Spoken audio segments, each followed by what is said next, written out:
You've worked for 30 years, contributed to the system for 30 years, and built yourself a life where you can truly retire and enjoy life.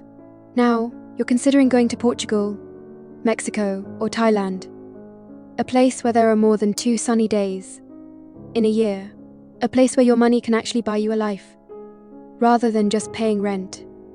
The first question most people ask is whether they can still receive their pension after retirement. This is a good question, and the answer is not a simple yes or no.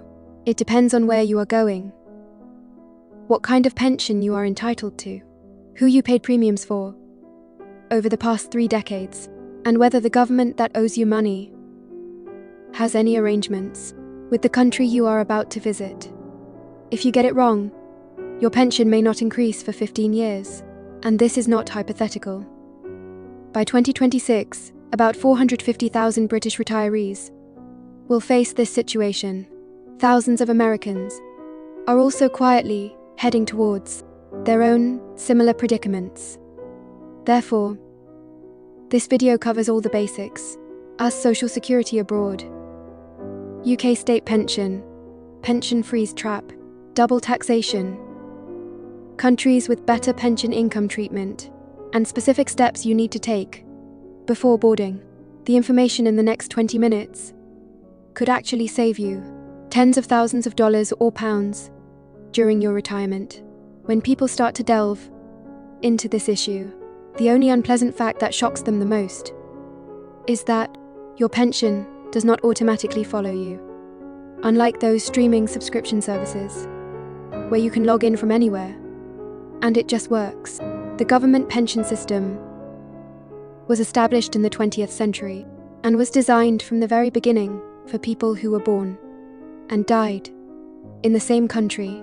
Contributions, payments, tax treatment, everything was designed for domestic residents. And when you move abroad, you are essentially trying to plug an American or British plug into any socket in your new country. Sometimes it fits perfectly, sometimes you need an adapter, and sometimes you just stand there, wondering why nothing works. Every foreign retiree will encounter 3 distinctly different issues, and the key to addressing them correctly lies in understanding the differences between them. First, it is important to confirm whether the payment conditions are met. That is, whether you are truly eligible to receive a pension in the country to which you have migrated. In most cases, this is feasible, but it is not always the case, and exceptions can have practical consequences. Secondly, there is the issue of value erosion, whether your pension account will grow with inflation after retirement, or whether it freezes the moment you step on a plane and remains unchanged thereafter. Over the long years of retirement, this can gradually deplete people's wealth, and the process is so gradual that many are unaware of the damage until it is already done. Thirdly, there is the issue of double taxation, where both your home country and the country you have newly joined decide to tax the same pension income. If you are not aware of the relevant rules at the outset, you may end up paying taxes twice on the same money. Each of these projects deserves a detailed analysis on its own, so let's proceed one by one, starting with the aspect that most listeners are likely to focus on first: the United States. For us retirees considering a move overseas, the initial conditions are actually quite favorable. In most countries, your Social Security payments will continue uninterrupted, and the Social Security Administration maintains a special tool on its website called the Overseas Payment Screening Tool to verify whether your destination meets the relevant requirements. For most popular destinations, for expatriates, the tool will display a green light. However, a few countries, Cuba, North Korea, and a few others, where the US government imposes restrictions, will completely block your payments. And this block will remain in place until you move to another location. However, the restricted list is actually quite short. For most people, the more critical issue is taxation, and this has caught Americans completely off guard. The United States is one of only 2 countries in the world that tax its citizens' worldwide income, regardless of where they are located, the other being Eritrea. Therefore, when you retire and move to Portugal, Thailand, or Colombia, and start receiving Social Security and 401k retirement benefits, the Internal Revenue Service still expects you to pay taxes, still expects you to pay the taxes due, and still considers you a taxpayer. The good news is that there are tools available to help you manage this tax burden. Foreign tax credits and bilateral tax treaties between the United States and your country of residence can often eliminate actual double taxation, but neither is automatic. You must proactively apply, understand which treaty applies, and in some cases, the wording of the treaty is so specific that general tax consultants may completely overlook the nuances. Imagine a real-life scenario where an American couple retires and settles in Portugal. They have a total monthly Social Security income of $3,400 and withdraw approximately $2,000 each month from their respective 401k retirement accounts. Portugal once implemented a policy called the Non-Habitual Resident Scheme, which provided fixed tax rates and tax benefits to foreign retirees for many years. However, this system was terminated in 2024 and replaced by a new system called a FISHI, which has different eligibility rules. If the couple did not update their tax planning after the policy change, they may find themselves paying significantly more taxes in Portugal than expected. And on top of that, they would still need to file their US tax returns. In this case, tax advice specific to a particular country is not optional, but an essential tool for survival. Now, regarding the lump sum payment agreement, it is worth explaining in detail here, as it is one of the most undervalued concepts and least discussed topics in expatriate retirement planning. Totalization agreements are bilateral treaties signed between the United States and other countries, aimed at preventing double Social Security taxation. As of 2025, the United States has signed such agreements with 31 countries, including the United Kingdom, Canada, Germany, France, Japan, Australia, Italy, Spain, and others. These agreements are crucial for retirees, mainly in 2 aspects. Firstly, if you are still working abroad, you need to determine which country's social security system you are contributing to, so that you only need to pay for one system, instead of paying for both. The second point directly pertains to retirees, as it allows you to combine work credits from 2 countries to meet the eligibility criteria for receiving benefits.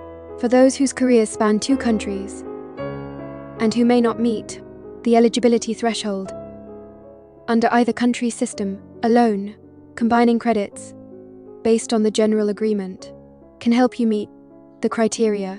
What is rarely mentioned is that China, India, Singapore, the United Arab Emirates, Thailand, Mexico, and most developing countries have no comprehensive agreements with the United States at all.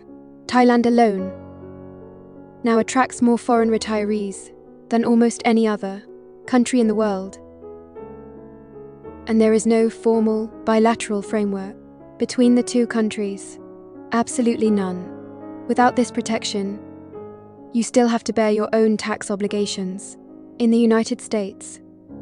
But that doesn't mean Thailand is the wrong choice. It just means you need to be fully informed and engage a qualified foreign tax professional to assist you. If you have paid UK national insurance contributions at any stage of your career, This section may save you the most money, as the UK implements a policy that is one of the most financially damaging pitfalls for expatriates in their retirement life. And most people only discover this after immigrating. It is called frozen state pension, and its operation mode is as follows. When you draw the UK state pension and move overseas, the amount of pension you will receive in the future depends entirely on where you reside. If the country you move to has a reciprocal agreement with the UK regarding pension adjustments, most European Economic Area countries meet this condition, then, according to the UK's triple lock mechanism, your pension will increase annually with inflation and wage growth. If the country you move to does not have such an agreement, your pension will be frozen at the level it was on the day you first drew it, and it will neither be reduced nor cancelled, just frozen. You will not enjoy the annual increases in pension with inflation and the annual increases under the triple lock mechanism that UK pensioners experience in the 2025 to 2026 tax year. The full new state pension in the UK is £230.25 per week. In April 2025, UK pensioners received a 4.1% increase under the triple lock mechanism, and the forecast for April 2026 indicates that pensions will increase by approximately 4.8%. This means that pensioners living in the UK will receive an additional income of approximately £575 per year, while pensioners in countries with pension freezes will not receive this additional income. The list of countries where pensions are frozen includes some of the most popular retirement destinations for Britons: Australia, Canada, New Zealand, South Africa, the US, Thailand, the Philippines, Pakistan, Bangladesh, most of Africa, with the exception of Mauritius, and most Caribbean nations. Australia and Canada, the two top destinations for British expatriates, both freeze your UK pension the moment you arrive. The case of Anne Puckridge, who moved to Canada in 2001 and had her UK state pension frozen at the time of initial claim, has been frequently mentioned in parliamentary debates, illustrating the impact of this policy throughout her retirement. By the age of 100, her weekly pension was only £72.5. If her pension had been adjusted in line with the UK pension increase, she would have received £176.45 per week, with a cumulative difference of over £130,000 throughout her retirement. This is not an error after the decimal point. This is money that can change your life. And how does this impact accumulate over time? Based on historical pension increases, the estimated financial impact is roughly as follows.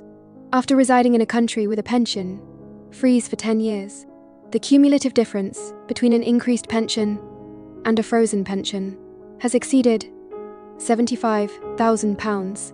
20 years later, this difference exceeds £155,000. 30 years later, the difference will exceed £160,000. Now, why is the UK doing this? The official stance is that pensions will only increase annually if there is a bilateral social security agreement specifically covering the increase. If there is no such agreement, pensions are paid as applied. The government has adhered to this policy for decades. Parliament has debated this many times. As of 2026, there is no sign of short-term reform. So, if you are a British expatriate or planning to become one, what would you do? Firstly, verify your destination before making a decision. The UK Department for Work and Pensions has published an authoritative list. Before signing a lease in Sydney or booking a one-way ticket to Toronto, please check whether your destination has been upgraded or frozen. This information is crucial for your retirement relocation decision. Second point, and this is crucial in terms of timing, pay as much national insurance contributions as possible before April 2026. This is something you cannot fix later. From the 6th of April 2026, most expatriates will no longer be able to pay the cheaper Class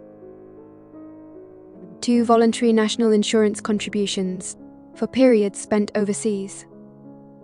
After this date, only Class 3 contributions are available at a cost of £923 per year, compared to £182 per year for Class 2.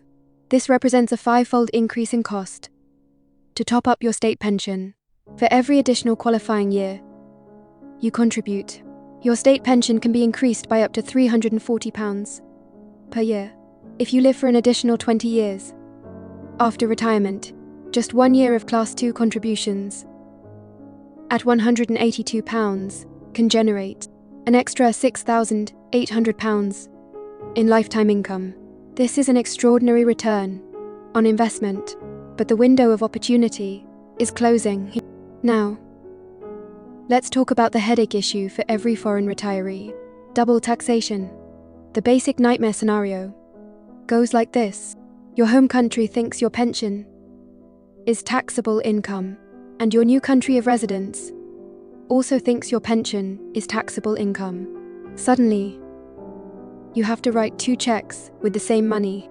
For Americans, it is a basic fact that the US taxes income worldwide. That is it.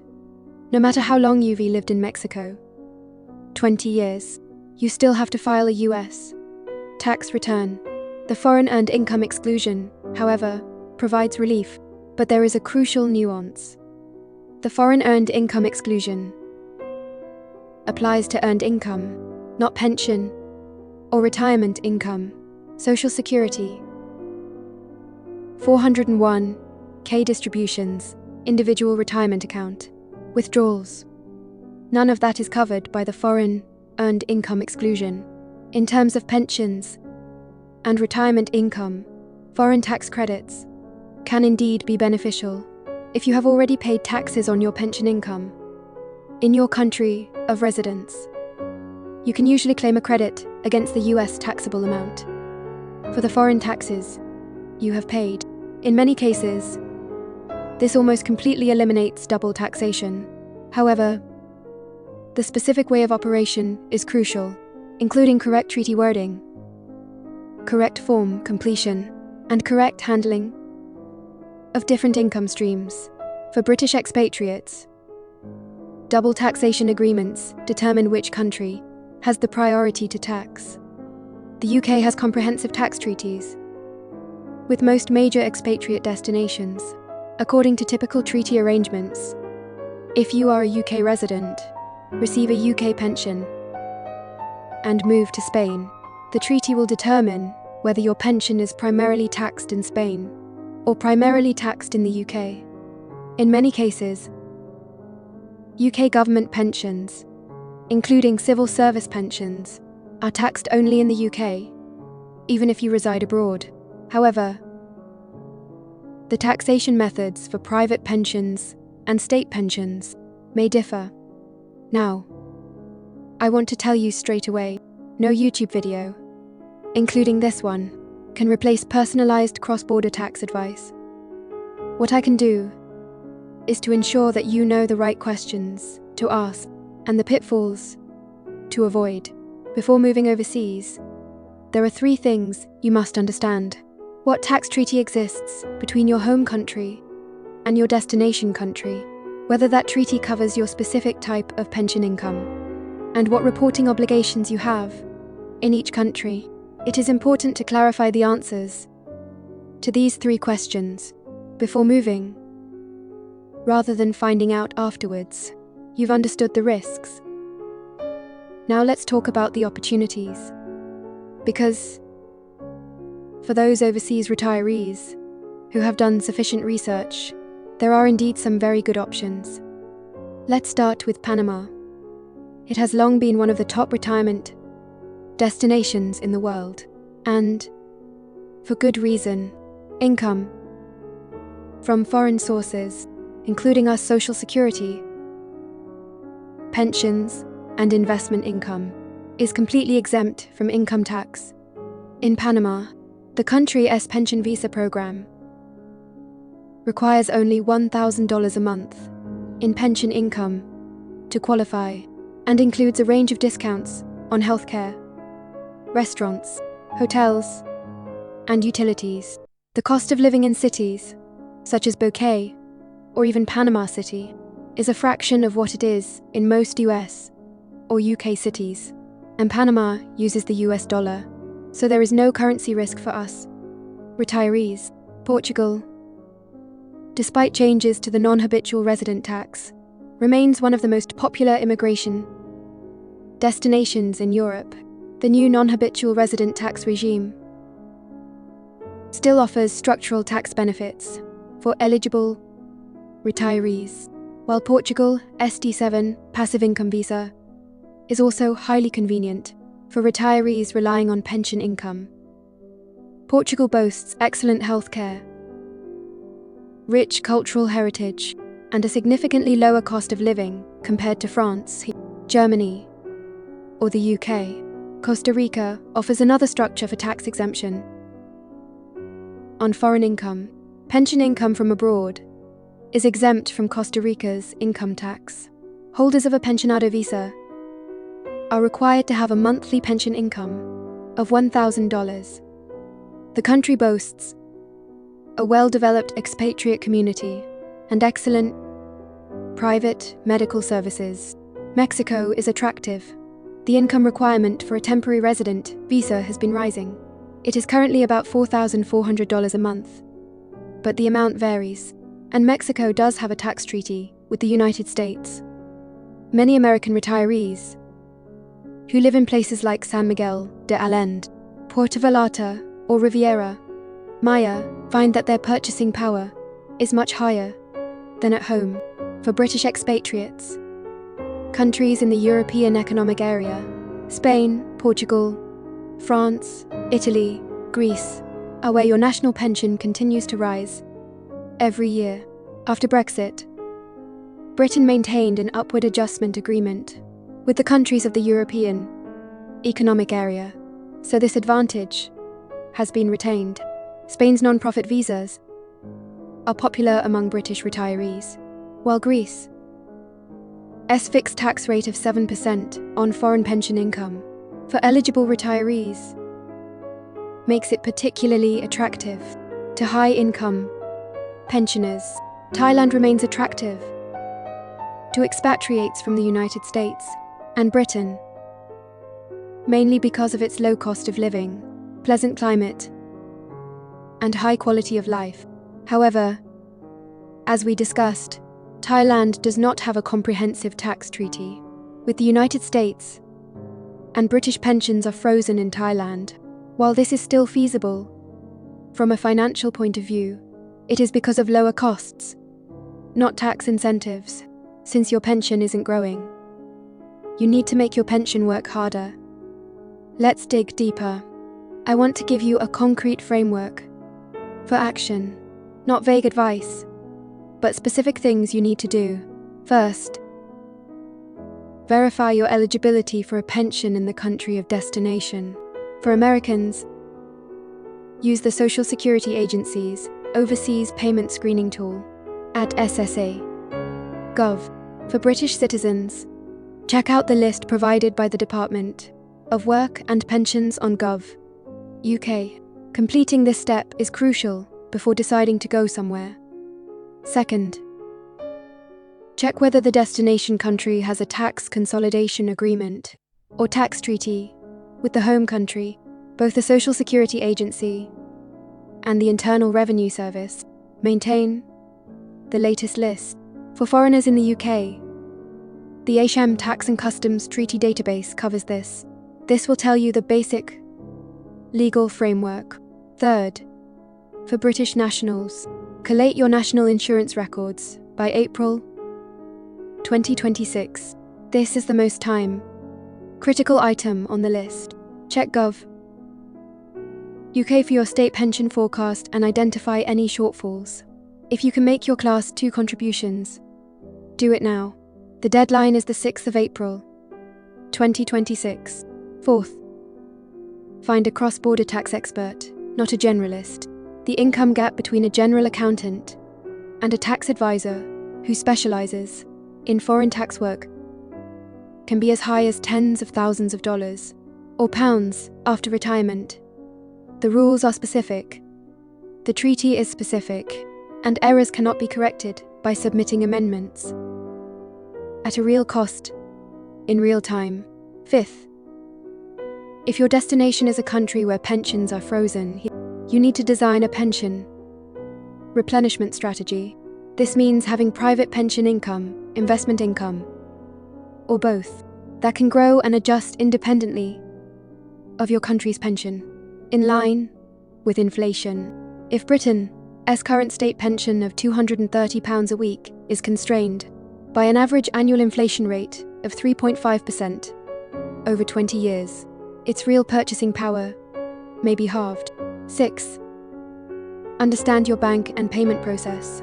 By mid-2025, the US Social Security Agency announced that expatriates in the United States no longer had to wait for paper emails to receive critical Social Security notices, a process that is becoming increasingly digital. However, you still need a reliable bank account to receive international pension payments, preferably with a lower conversion fee, before the first pension expires. It is best to open services such as Wise or a local bank account in your new home country. That is the problem. It is entirely feasible to move overseas while receiving a pension.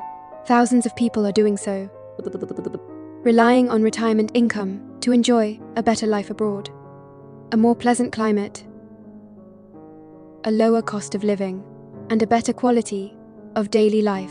But that is not plug and play. The system set up by the government that owes you the money won't automatically follow you across the border if you're not careful.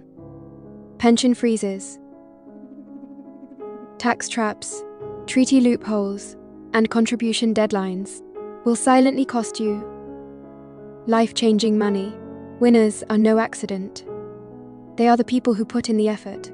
They verify destinations, calculate data, listen to the right advice, and make thoughtful, informed decisions. That is the channel's mission. If this analysis helps, share it with those considering emigrating, because I guarantee they missed at least half of what we're talking about today. If you want to delve deeper into a particular country, a particular visa route, or how to plan your pension income as a foreigner to maximize tax benefits, let me know in the comments. I read the comments, and the most frequently asked questions will determine what follows. Manage your wealth. It is the result of a lifetime of hard work. Don't let paperwork neglect be the reason it won't last long. See you next time.